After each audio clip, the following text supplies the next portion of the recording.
So before he robbed the rich and gave to the poor, he was downright a badass.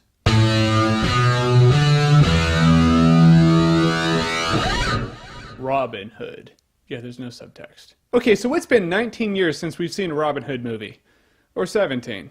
Yeah, 17. And let's face it, it was just a matter of time before we saw a remake of the story of Robin Hood. But the director of Gladiator gives it to us. But keep in mind, this Robin Hood is an origin story, so that whole rob from the rich and give to the poor thing, that doesn't really go down in this movie. But I'm pretty sure it's saved for a sequel. Now, what I really liked about this version is pretty much what I can guarantee a lot of people are going to hate about this version. That's a much different take on the characters. I mean, let's face it, we all know the story of Robin Hood, so when you're all out there thinking, yeah, okay, I've seen Prince of Thieves, I know exactly how this story's going to play out, yeah, you should probably think again. This Robin Hood takes everything you think you know about Robin Hood from seeing that Costner movie and takes a shit in your front yard. In a good way. I mean, you see the characters that you remember from Prince of Thieves, but it's a totally different take on them. And I, for one, found that refreshing. I mean, at a point early on in the movie, it was clear that I did not know how this movie was going to play out anymore. I mean, and that's awesome. I was in new territory now. I mean, for one, the Russell Crowe Robin Hood isn't that true blue white knight servant of King Richard that you remember him being. I mean, the guy gets home from the Crusades and he just wants to go live his life, and then he just runs into some bullshit. Yeah, and Maximus Meridius just isn't having that. But there's kind of more to it than that. I just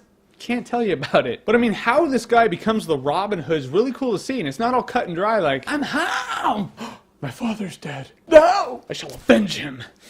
I swear it.